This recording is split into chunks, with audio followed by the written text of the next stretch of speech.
नमस्कार श्रोते हो, मी अर्चना रवींद्र शिर्के माऊली कथाकथनमध्ये तुमचे पुन्हा एकदा स्वागत करते. आपण ऐकत आहोत मैना. लेखक देवदत्त पाटील. मंगोबा डोंगराच्या पायथ्याशी असलेल्या माळरानात एका कोपऱ्यात बांधावरच्या एका मोठ्या करंजीच्या झाडाला लागून मैनेनं आपलं खोपाट उभं केलं होतं. ती झोपडी बांधण्यात किशानं खूप मदत केली होती. वर नारळीच्या झावळ्या उसाचा पाला घातला होता. बाजूनं कडवा उभा करून कळकाच्या चिवट्या बांधल्या होत्या. त्याला कामट्याचं दार केलं होतं. शेणामातीनं भिंती सारवून लिंपून घेतल्या होत्या. मैना त्या झोपडीत एकटीच राहत होती. आजीला देवाज्ञा झाल्याची तार तिला मिळाली नव्हती. कदाचित ती तार संपतच्या हाती मिळाली होती. दुसरंही एक पत्र तिच्यापर्यंत पोहोचलं नव्हतं. वैशाखात किशाचं लग्न झालं होतं. लग्नपत्रिका आणि लग्नाला जरूर ये म्हणून किशानं लिहिलेलं पत्रही नवऱ्याच्या हाती पडलं असण्याची शक्यता होती. म्हैसाळकरानं बाबरवाड्याचा ताबा घेतला होता. गावडीत मैनेला राहायला घर उरलं नव्हतं. आबा आजी दोघंही हे जग सोडून गेले होते. तरी तिला याच गावात राहायचं होतं. किशानं तिला आपल्या घरी नेलं होतं. तिथं तिला आणखी एक गोष्ट कळली होती. गावंढरीचं रान आता हनुमंतराव पाटील पेरत होता. धना हवालदाराच्या आजारपणात आपण त्याला पैसे पुरवल्याचं तो गावाला सांगत होता. गहाणखतावर धनाची सही असल्याचं तो लोकांना दाखवत होता आणि त्या जमिनीचा तो रीतसर मालक झाला होता. एकूण 5,000 रुपये आपण धनाला दिलं असं त्याचं म्हणणं होतं. आता मैनेच्या वाट्याला केवळ माळरान उरलं होतं. आपण कुठे राहायचं हा प्रश्न मैनेपुढे उभा होता. तिनं आपल्या दुर्दैवी संसारी जीवनाची कहाणी किशाच्या घरात आणि भीमराव अण्णांना सांगितली होती. आपण आता परत कधीही नवऱ्याकडे जाणार नाही, गावडीतच राहणार असं ती बोलली होती. किशाचा बाप, बापू शेलार आणि भीमराव अण्णा तिला आपल्या घरात तुर्तास तरी थारा द्यायला तयार होते. पण परक्याच्या घरी ती किती दिवस राहणार?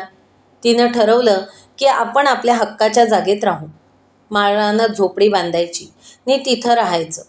परक्याच्या घरात राहिल्यामुळे निर्माण होणारे प्रश्न त्यामुळे उरणार नव्हते. शेताच्या मशागतीकडेही लक्ष देता येणार होते. मुख्य गोष्ट म्हणजे ती तरुण स्त्री होती. नवऱ्याच्या घरातून पळून आली होती. त्यामुळे लोकापवादाचे भयही होते. म्हणून ती स्वतंत्र एकटीच राहू इच्छित होती. तिच्या इच्छेप्रमाणे माळरानात झोपडी उभी करायला किशाने मदत केली होती. म्हातारीला शेवटी किशाने सांभाळली होती. त्या घरातली भांडी-कुंडी, गाडगे-मडके त्याच्याकडेच होते. ते साहित्य झोपडीत नेले होते. मनीषाबाईंनी दिलेले थोडे पैसे तिच्याजवळ होते. आवश्यक त्या वस्तूंची तिनं खरेदी केली होती. भीमराव अण्णांनी तिला तात्पुरतं धान्य आणि थोडे पैसे उसने दिले होते. तुर्तास तरी तिला कसली अडचण राहिली नव्हती. निराधार मैनेबद्दल गावकऱ्यांच्या मनात सहानुभूती होती. गावची धर्माची लेक म्हणून माया होती. तिच्या मदतीला सगळे धावून आले होते. बबन खंकाळे आपल्या दुकानातून वाण सामान उधार देत होता. दादू चव्हाण आपली बैलं शेतकामासाठी नेहमीप्रमाणे माळरानात घेऊन येत होता. गावकऱ्यांच्या प्रेमानं मैना भारावून गेली होती. मात्र तिला लोकांच्या उपकारांचे ओझे कायमचे शिरावर नको होते. आज न उद्या स्वतःच्या पायावर तिला उभं राहायचं होतं. लोकांच्या उपकाराची परतफेड करायची होती. शिवाय 4 दिवस लोक उत्साहानं मदतीला पुढे आले तरी ते काही तिला कायमचं सांभाळणार नव्हते. यासाठी मैनेनं माळरानात मुक्काम ठोकून राहायचं ठरवलं होतं. ज्येष्ठाचा महिना होता. आकाशात ढगांची धावपळ चालली होती. यंदा पाऊसकाळ लवकर सुरू होण्याची चिन्ह दिसत होती. गावडीकर मशागतीची कामं उरकण्याच्या घाईत होते. दादू चव्हाणानं माळरान नांगरून दिलं होतं. पहिल्यांदाच 8 बैलांचा नांगर लावल्याने मोठमोठे गुंड दगड वर आले होते. मैना दगड वेचून बांधावर नेऊन टाकत होती. तिचा सगळा वेळ शेतात काम करण्यात जात होता. यावर्षी तिनं कंबर कसून राबायचं आणि भरपूर पीक काढायचं ठरवलं होतं. 1-2 वर्षात हनुमंतराव पाटलांचे 5,000 परत करून गावंढरीचं शेत सोडून घ्यायचं होतं. वर्षभराच्या अन्नाची बेजमी करायची होती. मैना घडीभर विसावा घेत नव्हती. उताराकडच्या बाजूची ताल दुरुस्त करून तिची जाडी आणि उंची वाढवायची होती. त्यामुळे डोंगरावरून येणाऱ्या पाण्याबरोबर शेतातली माती वाहून जाणं थांबणार होतं. खोलगट भागात मातीची भर घालायची होती. 5 एकराचा डाग होता. त्यात काय करू आणि काय नको असं तिला झालं होतं. डोक्यावर चुंबळावर एक मोठा दगड घेऊन मैना तालीकडे जात होती. तिनं सहज डोळे उचलून बघितलं तर समोरून गावाकडच्या रस्त्यावरून घाईघाईनं येणारा संपत दिसला. ती जागीच थडकली. संपतच का तो? तोच. एक दिवस तो येणार हे ती ओळखून होती, पण आता नवऱ्याला घाबरणार नव्हती. बिबट्याला पळून लावणारी ती मर्दानी होती. शहरात नवऱ्याच्या घरात तिची ताकद लुळी पडली होती. त्याचे नवरेपण तिनं धुडकावून लावलं होतं. ती इथं पूर्णपणे स्वतंत्र होती. ती तालीजवळ गेली, दगड टाकला आणि ती आपल्या घराकडे गेली. दारात उभी राहिली. बाण चढून येणाऱ्या नवऱ्याकडे पाहू लागली. तो जवळ आला. तिच्या पुढ्यात उभा राहिला. त्याला वाटलं ती दारातनं बाजूला होऊन त्याला आत येऊ देईल. पाणी दे महिने. मैलभराचं अंतर चालत यावं लागलं. तहान लागली बघ, तो अगदी सहज स्वरात बोलला. मला पाजवीत होता तसलं पाणी पाहिजे? तिनं विचारलं. त्या प्रश्नानं त्याची मुद्रा एकदम क्रुद्ध झाली. त्याने डोळे वटारले. कपाळावर आठ्यांचे जाळे उमटले. क्षणभर तो तिच्या नजरेला नजर देऊन पाहत उभा राहिला. मग त्याने राग गिळला असावा.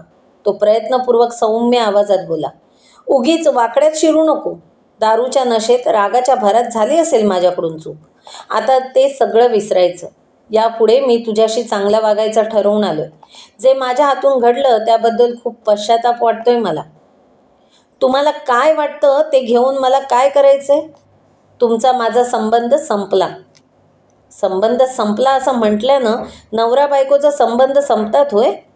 आपण कितीही रागवलो, एकमेकांशी भांडलो तरी लगीनगाठ तुटत नाही. आपल्यात कुणी चुकलं तरी माफ करायचं असतं. तुला मी न्यायला आलोय. मी येणार नाही.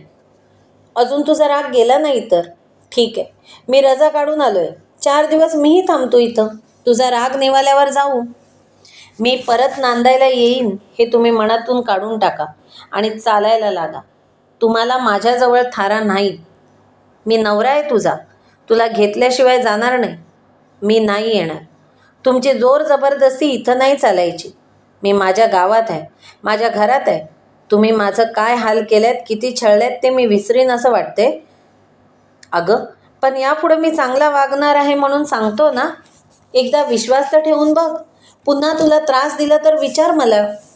काय गरज नाही त्याची. मी येणारच नाही तर तुम्ही काय मला त्रास देणार? हे बघ महिने, तुम्ही चालतं वा बघू.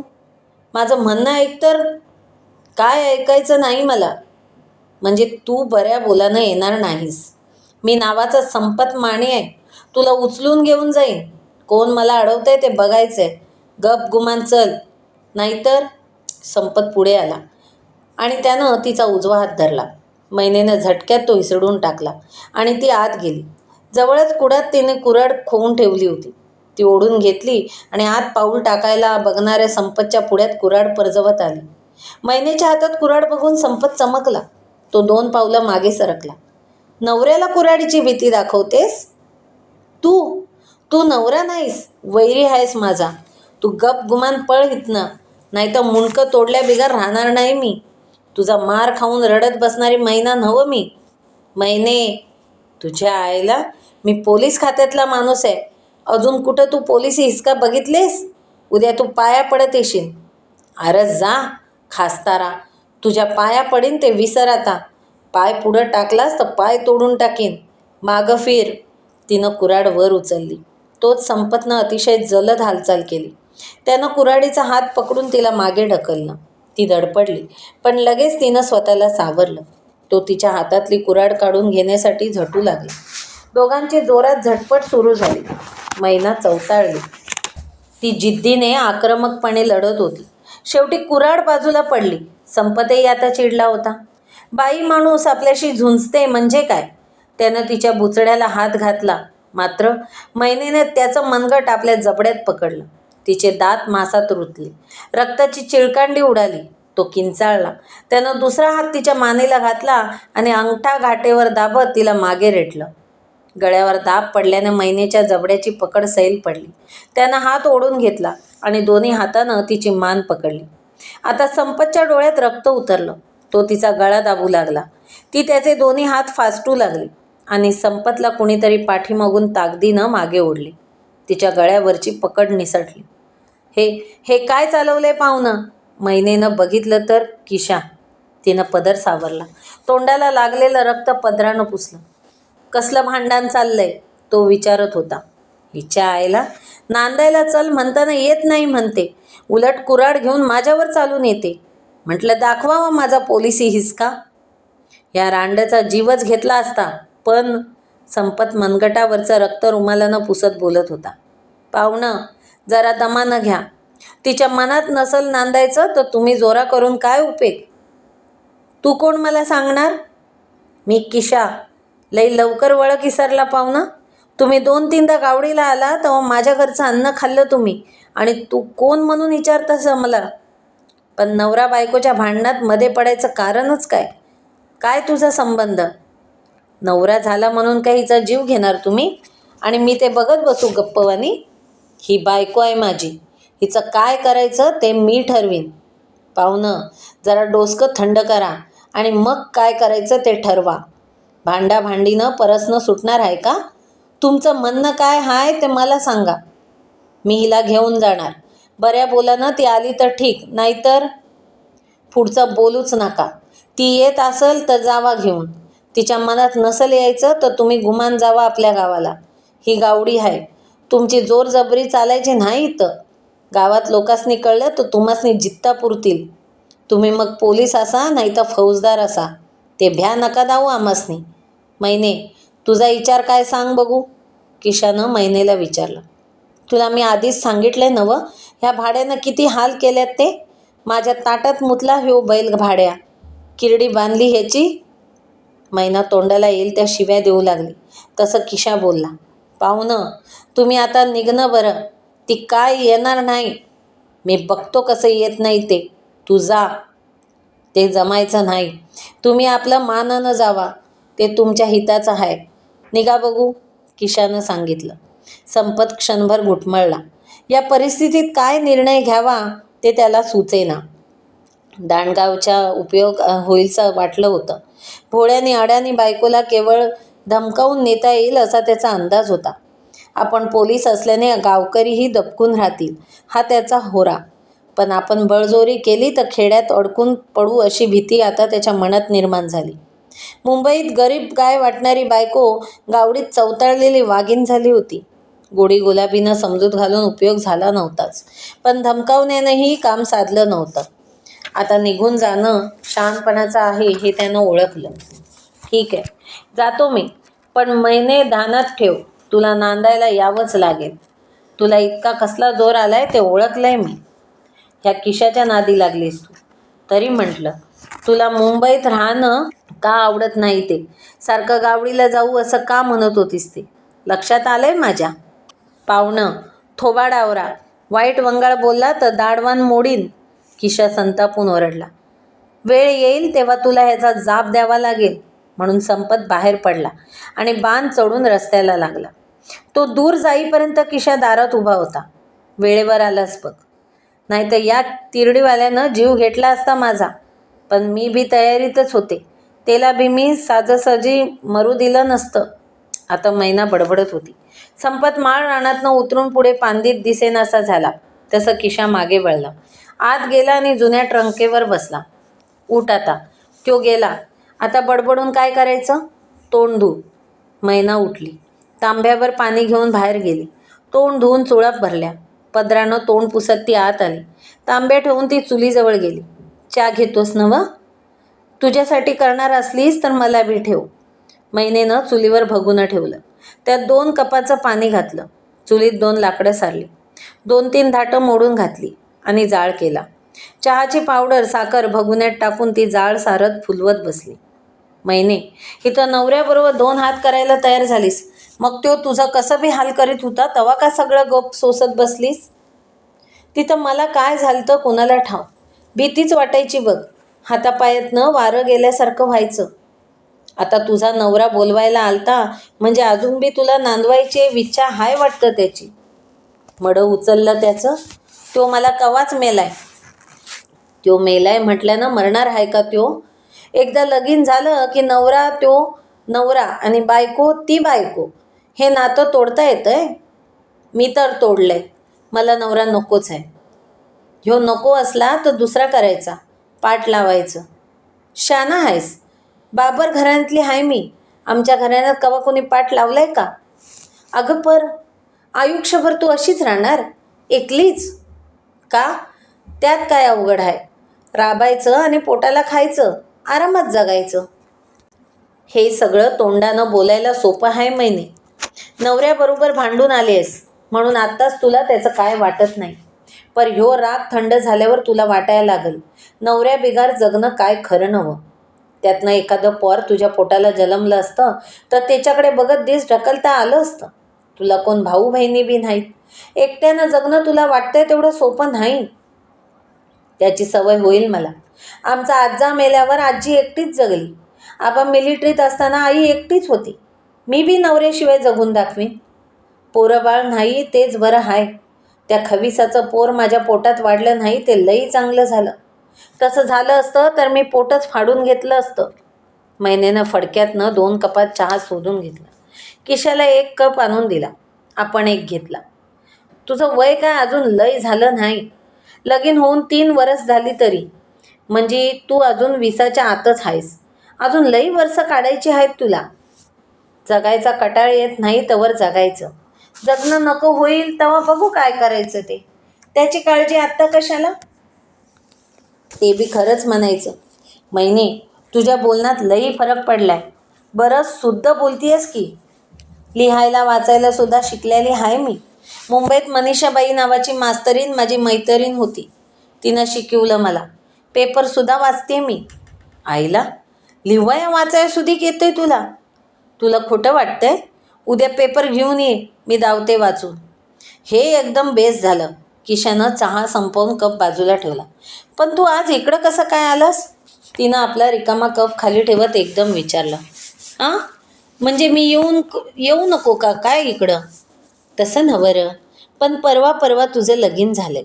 तुझी बायको बी आल्या आल्या म्हण नांदायला. तिला सोडून इकडं आलास तू. माझी कशी काय आठवण झाली? मी काय दिसरात बायकोला जवळ घेऊन बसतोय होय? लई दिस झालं तुझ्याकडे येऊन. म्हटलं कसं काय चाललंय बघावं. आलो नसतो तर तूच आणि म्हणणार बायको आल्याबरोबर किशा इसरला. मैना खुदकन हसली. तिनं तोंडाला पदर लावला. का? हसायला काय झालं? मी हसू नये? तुझ्या हसण्यावर बंदी घालायला मी काय तुझा नवरा आहे? त्याने विचारलं आणि जीभ चावली. आपण भलतंच बोलून गेलो असं त्याला वाटलं. मैनाचंही हसू थांबलं. मुद्रा कावरी-बावरी झाली. कधीतरी तिनं किशाला मनातल्या मनात नवऱ्याच्या रूपात बघितलं होतं. किशानंही तिला बायको मानली होती. नवरा बायको करतात तो प्रकार करण्याचा त्यांनी प्रयत्नही केला होता. ते सगळं आठवलं तसं दोघंही शरमले, गोंधळले. त्यांचं बोलणं थांबलं. थोड्या वेळानं किशा उठला. मैना, मी जातोय. तुला कसली अडचण बिडचण? घरात सगळं हाय नव्हं? हाय सगळं. तुला इथं रातीचं भ्या नाही वाटत? कसला भ्या? कुऱ्हाड हाय नव्हं? तू तशी बाददरीनंच आहेस खरं, म्हणत किशा बाहेर पडला. मैना परत दगड वेचायच्या कामाकडे वळली. 2-4 दिवसात शेतातली कामं उरकली. दादूचा मन फन फिरून गेला. आता पावसाची वाट बघायची. आणि लवकरच आभाळ भरून आलं. काळ्या सावळ्या ढगांची गर्दी उडाली. मृगाच्या सरी बरसू लागल्या. यंदा वेळेवर पाऊसकाळ सुरू झाल्यानं शेतकरी आनंदित झाले. शेताशिवारातनं घात साधून पेरणी करण्यासाठी माणसं घाई करू लागली. भीमरावनं मैनेला भुईमूग, ज्वारी, तुरीचं बी दिलं. कुरीनं पेरणी करायला दादू चव्हाण आला. किशानेही मदतीला धाव घेतली. मैनेच्या रानातली 2 दिवसात ज्वारी पेरणं आणि भुईमूग टोकणं उरकलं. पुढे पावसानं जोर धरला. पिकं टरारून वर आली, वाढू लागली. माळ हिरवळलं. बांधावर गवत वाढलं. ओढे ओहोळ भरून वाहत राहिले. मैना आपल्या झोपडीच्या तोंडाशी बसवून राहायची. कोसळता पाऊस डोळा भरून पाहायची. सृष्टीचे नित्य नवे बदलते रूप निरखत असायची. त्यात स्वतःला हरवून बसायची. चिंता, काळजा, कडू आठवणी विसरून जायची. आज जमिनीतून कोंब वर आले. तांबड्या माळ शेतावर हिरव्या रेषा दिसू लागल्या. 2 दिवसात पिकं 2 बोटं वर आली. 2 इवलीशी पोपटी पानं फुटली. आणखी 2 दिवसात पानं 2ची 4 झाली. हिरवा रंग गडद झाला. माळावर नाना प्रकारची रान वनस्पती उगवली. पावसानं उघडीप दिली. वारा इवल्या इवल्या बाल रोपांना कुरवाळू लागला. ढगांच्या सावल्या भरारत पळू लागल्या. उन्हात कोवळीक आली. त्याच्या आबदार उबदार स्पर्शानं पीक तरारून वाढू लागलं. रोपं हुलू डुलू लागली. मैनेला कामाला दिवस पुरेना. शेतातलं तण 2 बोट वर येण्याआधीच ती उपटून खुरपून काढीत होती. ज्वारीची विरळणी केली. एका आगरीत 4-5 रोपं ठेवून बाकीची उपटू टाकली. एक दिवस मैना सकाळी उठून गावात गेली. शेत कुळवायचं होतं. त्यासाठी दादू चव्हाणची गाठ घेतली. तो 2 दिवसांनी कोळपायला येतो म्हणाला. बबन खंकाळ्याच्या दुकानातनं वाहन सामान घेतलं. रस्त्यात माणसं भेटत होती. उभ्या उभी बोलत होती. कसं चाललंय या म्हणून आस्थेनं चौकशी करीत होती. ती तळ्याजवळ आली. लंगड्याच्या हॉटेलाकडे सहज नजर टाकली. दुपारची वेळ असल्यानं पारावर माणसं नव्हती. शेतातली कामं चालू असल्यानं गप्पा मारायला सवड नव्हती. हॉटेलाच्या तोंडाशी काउंटरला एकटी सुंदरा दिसली. दोघींची नजरानजर झाली. ए मैने, ये की, सुंदरानं हाक दिली. जावं की नको या संभ्रमात मैना थांबली. अगं ये ना, चहा पिऊन जा. नको, उशीर होईल. उशीर कशाचा? 2 मिनिटाचं काम. गिऱ्हाईकही नाही. ये. तिच्या आग्रहानं मैनेची पावलं तिकडे वळली. काउंटर जवळच्या टेबलावर तिनं हातातली वाहनसामानाची पिशवी ठेवली. बस की, फार घाईत दिसतेस. घाई नाही खरं. चहा घेतेस ना का कॉफी? काही नको. काहीतरी घेतलंच पाहिजे. मग चहा घेईन. बस. ह्या वेळेला कुणी बापाईगडी येत नाहीत. आपण घटकाभर बोलत बसू. बोलवल्यावर आलीस. बरं वाटलं बघ. तुझा राग असणार आमच्यावर? राग? कशाबद्दल? जवळच्या खुर्चीत बसत महिन्याने विचारलं. आम्ही तुझं घर घेतलं नवं. त्यात तुमची चुकी काय? आबांनी पैसे घेतले त्याला तुम्ही काय करणार? समजूतदार आहेस बाई. मैशाळकर मामा दिसत नाहीत? ते गेल्यात विक्रमनगरला. ए नाऱ्या, चहा कर 2 कप. सुंदरानं आत बघत ऑर्डर दिली. फार दिवस झाले. मी तुझी भेट घ्यायची म्हणत होते. का? तुझं हे असं झाल्याचं कळलं. फार वाईट वाटलं. तुला ठाऊक असेल, मी सुद्धा नवऱ्याच्या घरातनं पळून आले होते. होय? मला नव्हतं ठाऊक. तुझ्या नवऱ्यानं फार जाच केला म्हणे तुझा. तू आता परत नांदायला जाणार नाहीस असं कळलं. खरं का हे? मैनेने मान डोलावली. मग आता पुढचा विचार काय? खरं म्हणजे असं विचारणं बरं दिसत नाही, पण मला तुझ्याबद्दल फार कळकळ वाटते म्हणून विचारते. पुढचा मागचा कसलाच विचार नाही केला. आला दिवस मागं ढकलत जायचं. विचार करून काय करायचं? ते झालं, पण तशी तू अजून जवान बाई. मी नवरा सोडला तेव्हा माहेरी मला थारा मिळाला नाही. तुझ्यासारखाच सगळे आधार तुटले होते. एकट्या बाई माणसाला जग कसं वागवतं ठाऊक नाही तुला. पुरुषाची जात गिधाडासारखीच. मला अब्रूनं जगणं अवघड झालं बघ. शेवटी हा दुसरा घरोबा केला. पुरुषाच्या आधाराशिवाय एकट्या बाईला अब्रूनं राहणं फार कठीण बघ. सुंदरा क्षणभर थांबली. मैनेची प्रतिक्रिया काहीच आली नाही. तुझ्या थोरल्या बहिणीसारखी आहे मी, म्हणून सांगते. तशी तू अजून लहान आहेस. म्हणजे भीमरावांना, बापू शेलार, दादू चव्हाण कधी कधी इथं येतात, तेव्हा आमच्यात झालेलं बोलणं सांगते. हे असं तुझ्यासारख्या तरुण पोरीनं एकटं राहणं चांगलं नाही. तू जन्मभर अशीच राहणार आहेस असं किशा म्हणत होता म्हणं. पण हे कुणाला पसंत नाही. आताचा नवरा नकोच असला तर सरळ तू दुसरं लग्न करावंस असंच म्हणणं आहे सगळ्यांचं. आज तुला सगळे मदत करतात, सांभाळतात. पण हे किती दिवस चालणार? रक्ता नात्याची माणसंसुद्धा फार दिवस आपल्या माणसाचं ओझं सांभाळायला तयार नसतात. मैना, बोल ना. मी एकटीच बडबडते. सुंदराबाई, माझं ओझं मी दुसऱ्या कोणाच्या डोक्यावर लई दिवस देणार नाही. माझी ताकद आहे स्वतःच्या पायावर उभं राहण्याची. मी वाट धरल्यागत ते वाटेनं एकटीच जाईन मी. मला सोबती संगतीची जरुरी नाही पडणार. बघ बाई, विचार करून मी तर हा विषय का काढला तर माझ्या अनुभवावरनं तू शहाणी व्हावीस म्हणून. तुला आमचा शंकर माहीत असेलच की. धनगावला तलाठी आहे तो. अमाप पैसा मिळवतोय. त्याचं लगीन करून दिलतं आम्ही. पण दुसऱ्या वर्षीच त्याची बायको बाळंतपणात गेली. आम्ही त्याचं दुसरं लगीन करायचा विचार करतोय. मी भीमराव अण्णाला बोलले. बाई, तुम्ही आबांची उधार उसनवारी लिहून ठेवलंय नवं? मैनेनं सुंदराबाईचं बोलणं मध्येच तोडून विचारलं. ठेवलंय ना. त्याचा हिशोब झालाय. तुझा नवरा आला होता हिशोब मागायला. 15,000 तर तुझ्या लग्नातच हवालदारानं उचललं होतं. उधार उसनवारीत 10,000 झाले. मला ती वही बघायची आहे. तुला वाचता येतंय? सुंदरानं नवलानं विचारलं. वय, मुंबईत शिकले. एवढ्यात नाऱ्यानं चहा आणून दिला. चहा घे. दाखवते मी वही. आम्ही फसवाफसवी करणारी माणसं नाहीत. तसं असतं तर 10च्या ठिकाणी 20,000 करता आलं नसतं का? म्हणत सुंदरा उठली. आत गेली. मैना चहा पिऊ लागली. मैना वहीत मांडलेला हिशोब तपासत बसली. बराच उशीर ती आकडेमोड करण्यात गुंगली. बऱ्याच ठिकाणी संशयास्पद खाडाखोड होती. हवालदार साक्षर माणूस होता. आधीच्या नोंदी बरोबर होत्या, पण नंतर त्या रकमा वाढवलेल्या दिसत होत्या.